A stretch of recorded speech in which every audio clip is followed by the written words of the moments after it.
तो फ्रेंड्स, राधा जी के जन्मदिन की आप सभी को बहुत बहुत बधाई। जैसा कि हम जानते हैं, श्री कृष्ण भगवान के हृदय में राधा रानी के लिए एक उच्च स्थान है, खास करके भक्ति में। इसी तथ्य को लेकर आज मैं आप लोगों को एक प्रसंग सुनाती हूँ। जब कृष्ण भगवान मृत्यु लोक में अपनी देह त्याग कर गोलोक में निवास करने लगे और उनकी रानियां तब उनकी तन मन से सेवा करती थी, तब भी श्री कृष्ण भगवान के हृदय में राधा रानी के लिए ही उच्च स्थान था। इसी कारण सारी कृष्ण भगवान की रानियां राधा रानी से ईर्ष्या करती थी। इस कृष्ण ईर्ष्या के बारे में श्री कृष्ण भगवान को ज्ञान था। तब एक दिन उन्होंने सोचा कि मैं एक लीला रचता हूँ। अगले ही दिन सुबह उठते से उन्होंने अपना पेट पकड़ लिया और जोर जोर से चीखने चिल्लाने लगे कि मेरा पेट दुख रहा है। इसी कारण सारी रानियां उपचार के लिए भागने लगी, उपचार ढूंढने लगी, लेकिन असफल रहीं। उसके बाद उन्होंने वैद्यों को बुलाया। वैद्य भी असफल रहे। फिर अंत में कृष्ण भगवान के बनाया द्वारा एक वैद्य लीला के लिए आया और उन्होंने कहा कि जब कोई नारी कृष्ण भगवान को अपने पैर का धुला हुआ जल पिलाएगी तब उनके पेट की पीड़ा दूर हो जाएगी। तब सारी रानियां सोचने लगी कि अगर हमने इन्हें अपने पैर का धुला हुआ जल पिलाया तब हमें जब तक नर्क भोगना। उन्होंने एक वैद्य रचा लीला के लिए। वो वैद्य आया और उन्होंने कहा कि जब कोई नारी खुद के पैर धुला हुआ पानी कृष्ण भगवान को पिलाएगी तब उनके पेट की पीड़ा दूर हो जाएगी। तब सारी रानियां चिंता में पड़ गई कि अगर हमने कृष्ण भगवान को अपने पैर का धुला हुआ जल पिला दिया तब हमें जन्म जन्मांतर तक नर्क भोगना पड़ेगा। और यही सोच में सब डूब गई।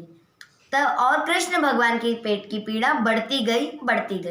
फिर जैसे ही ये खबर राधा रानी तक पहुंची, राधा रानी ने शीघ्र ही अपने जल से अपने चरण धोए और एक पात्र में भरकर उसे अपने द्वारपाल को दिया और कहा कि इसे गोलोक ले जाओ और कृष्ण भगवान से कहो कि राधा रानी ने आपके लिए अपने पैर का धुला हुआ जल भेजा है, आपकी पीड़ा दूर करने के लिए।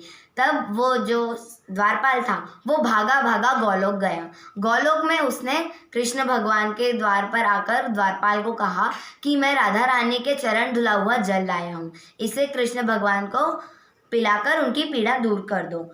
तब कृष्ण भगवान को वो जल पिलाया गया और कृष्ण भगवान के पेट की पीड़ा दूर हो गई। जब कृष्ण भगवान के पेट की पीड़ा दूर हो गई तब राधा रानी कृष्ण भगवान के पेट के हाल लेने के लिए गोलोक आई। गोलोक में उन्होंने देखा कि कृष्ण भगवान का पेट की पीड़ा दूर हो गई है। तब कृष्ण भगवान ने राधा रानी से कहा कि तुम्हारा बहुत बहुत शुक्रिया, अगर तुमने अपना चरण का धोया हुआ जल ना भेजा होता तो आज मेरी पेट की पीड़ा अभी तक दूर नहीं हुई होती। तब सारी पटराइनियों ने राधा से कहा, क्या तुम नहीं जानती थी कि कृष्ण भगवान है, ईश्वर है और उन्हें अपने चरण का धोया हुआ जल पिलाने से तुम्हें जन्म जन्मांतर तक नर्क भोगना पड़ेगा। तब राधा रानी ने कहा, मैं ये नहीं सह सकती कि मेरे प्रभु पेट की पीड़ा सहें। मैं भले ही नर्क भोग लूँगी लेकिन अपने प्रभु को पेट की पीड़ा सहते नहीं देख सकती, इसीलिए मैंने अपने चरण धोया हुआ जल उन्हें पिलाया।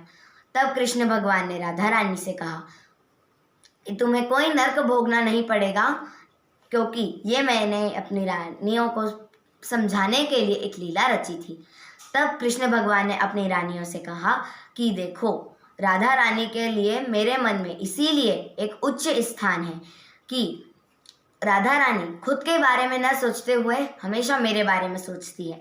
और अगर आज तुमने भी खुद के बारे में न सोचते हुए मुझे अपने चरण का धुला हुआ जल पिला दिया होता तो तुम भी मैं राधा रानी की ही तरह उच्च स्थान पर होती। तब सभी रानियों ने राधा रानी को प्रणाम किया और सभी रानियों ने अपनी भूल स्वीकार करी। जय श्री राधे।